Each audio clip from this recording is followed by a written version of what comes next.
Weeks went by in a hurry, and soon I had to think of leaving Veracruz to make it to Cancun in time for my flight. Well, just 1 week went by since episode 28. I am George Schlacek. The one and only. Bicycle Touring Talk is based on the adventures of my first major bicycle tour, as documented in Destinations Are Fake. This is upside down. You need to check the link in the description. During the first week of March, I had a visitor. My daughter Jennifer had decided to come down to spend March break. We had a great time together, packed with day trips to attractions ranging from the mall to the beach and the aquarium. Jorge from NBC lent us a bicycle so Jennifer and I could ride together. It enabled us to see much of Veracruz together.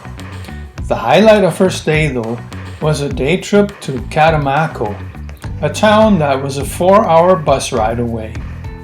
Catemaco is famous for the lake by the same name and an annual festival for witchcraft. We got to take a tour of the lake that led us to an island called Isla de Monos, or Monkey Island. True to its name, the place was populated with monkeys. Story has it that someone, decades ago, dropped off a couple of monkeys here to get rid of them. Jennifer stayed exactly 1 week. Her last day in Veracruz was on a Sunday. We took a cab to the airport together. After sending her off, I walked back to my hotel and started packing. My stay in Veracruz was going to end the next morning. It felt surreal and I didn't feel ready for the road. Then I checked my email and found a message from Muriel, just a couple of lines. She was coming to Veracruz in the morning and wanted to meet up. I informed her which hotel I was staying at and that it was going to be my last morning there. I was still in bed when I heard her voice in the lobby. The receptionist had almost sent her away by the time I had thrown on some clothes and opened my door just across the reception desk. There she was, dressed all in red and looking good. Her top was somewhat revealing and said, "Born to be sexy," across her chest.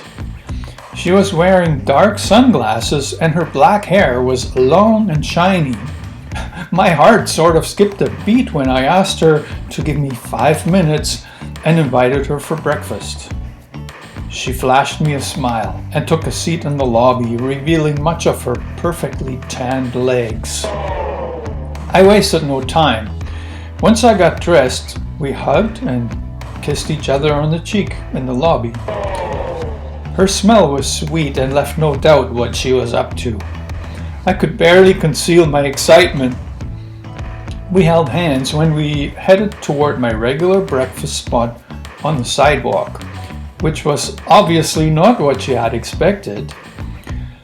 It embarrassed me a bit when she acted rude toward the staff, because I had come to know and like those people who were all part of the same family. Muriel seemed to sense my unease and attempted to make up for it by cracking awkward jokes. Like me, she was obviously nervous, talking a lot about nothing.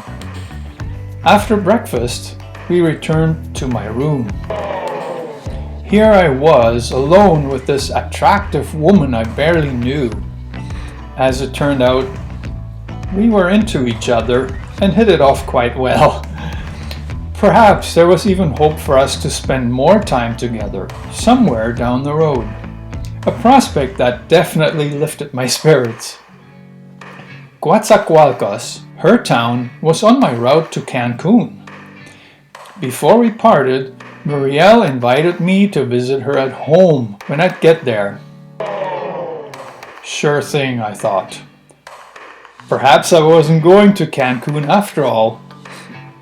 After Muriel left, I had 1 hour before checkout, and just a half a day to ride. I was going to start off easy with destination Alvarado. I had been there before and enjoyed it.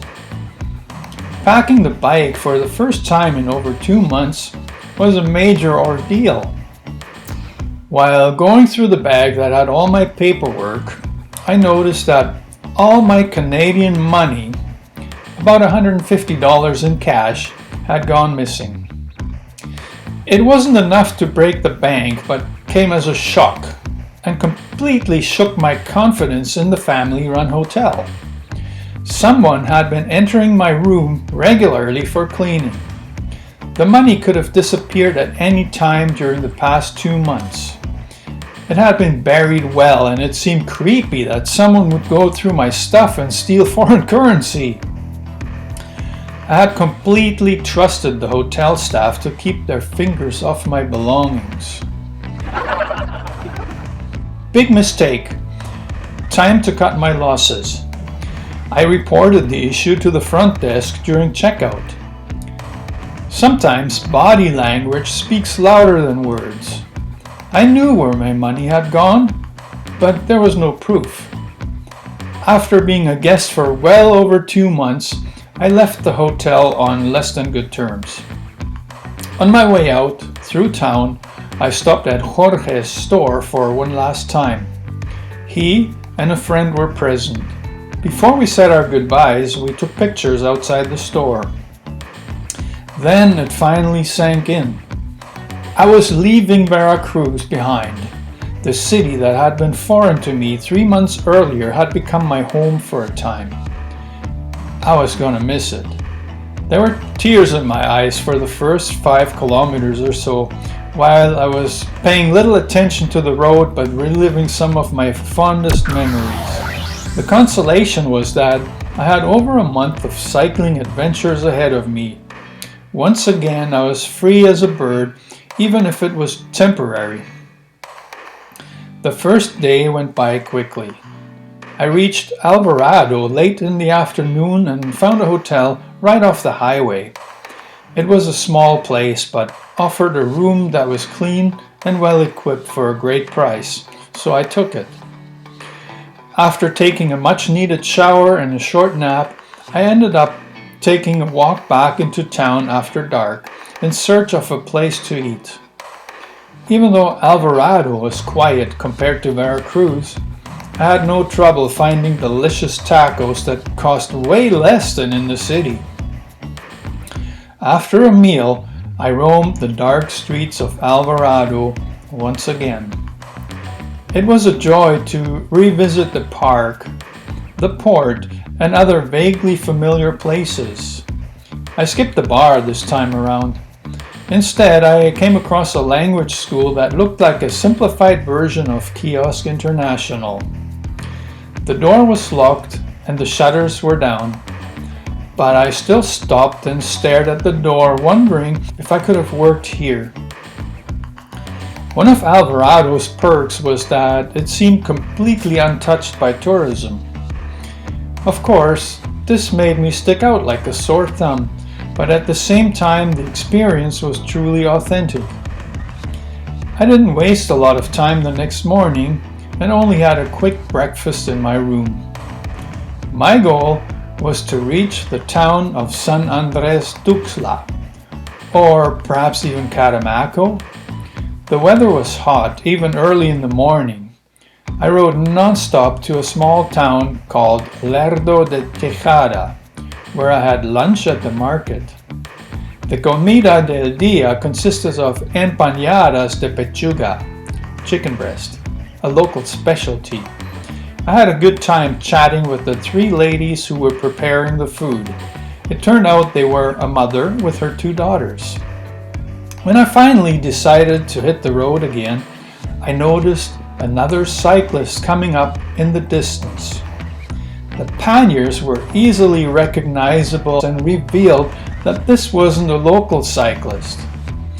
I decided to wait up, and minutes later, a young lady in a cycling outfit was standing in front of me. Anna was her name.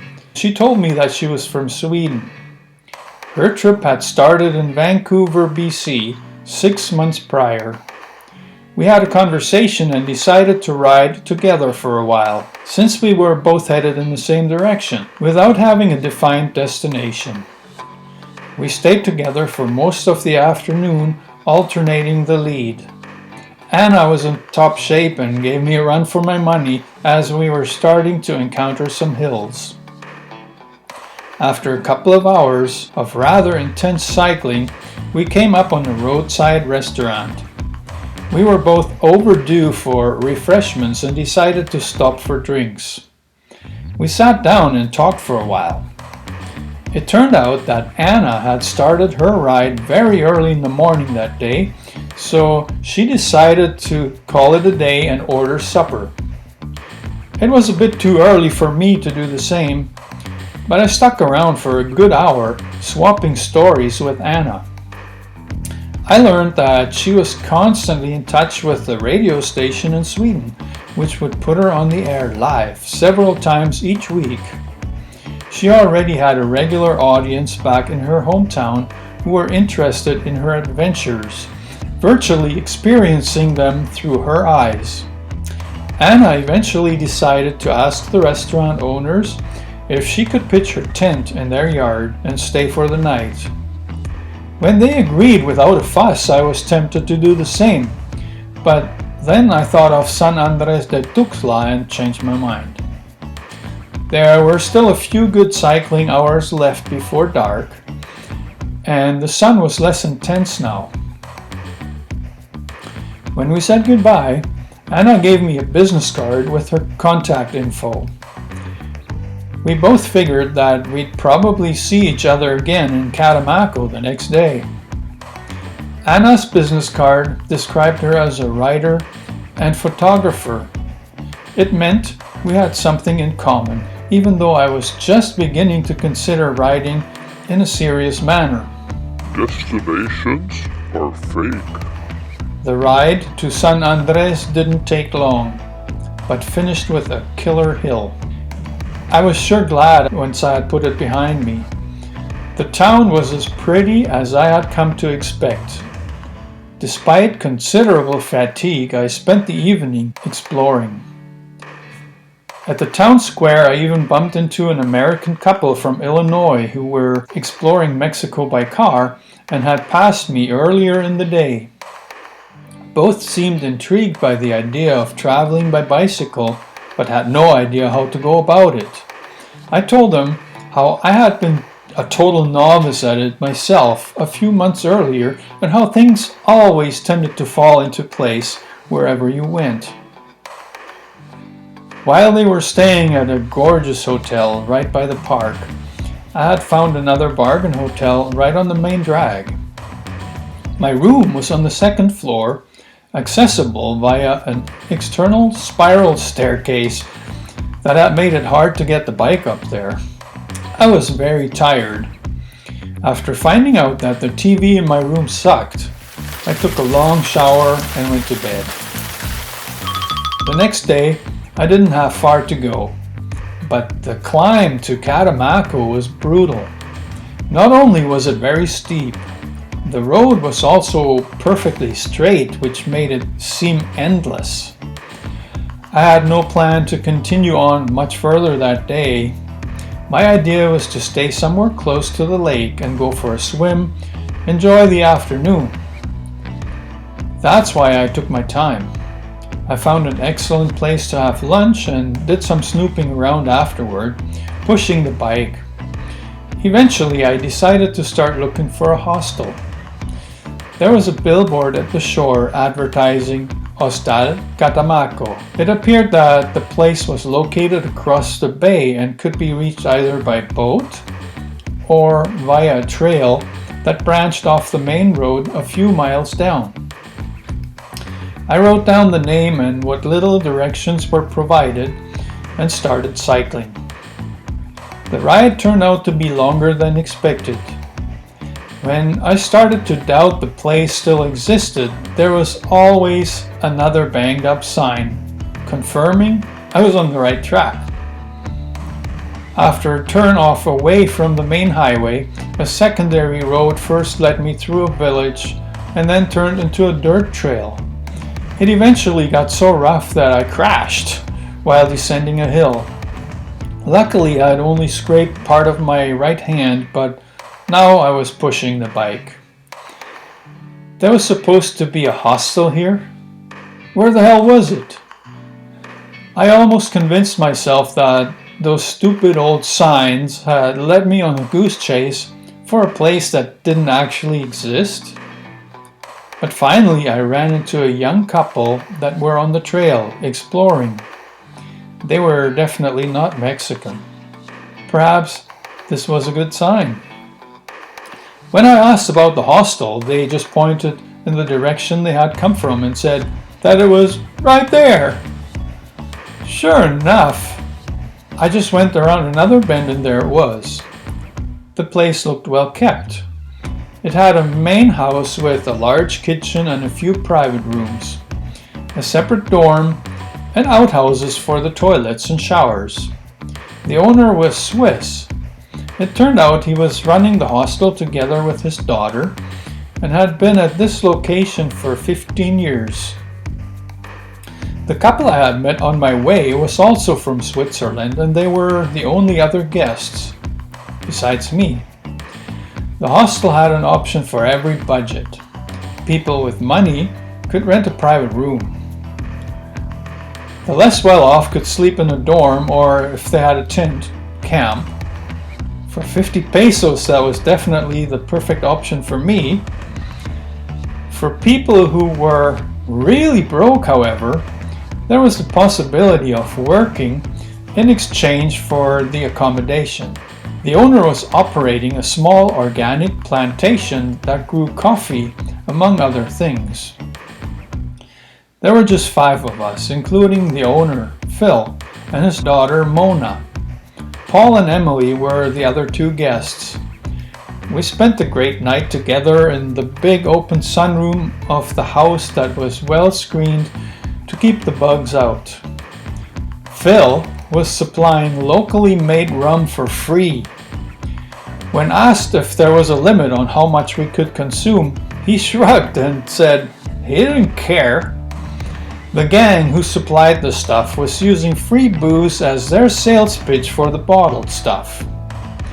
Needless to say, none of us stayed sober for very long. Phil was a motorcycle guy. He seemed knowledgeable about the road ahead and kept assuring me that my next day was going to be a Smooth ride along the main highway. "It's all rolling hills, man," I remember him saying. Before the end of the night, I was hammered and even ended up smoking a couple of Emily's hand-rolled cigarettes. The buzz was intense and I don't remember much of the night after that, except that I eventually ended up in my tent.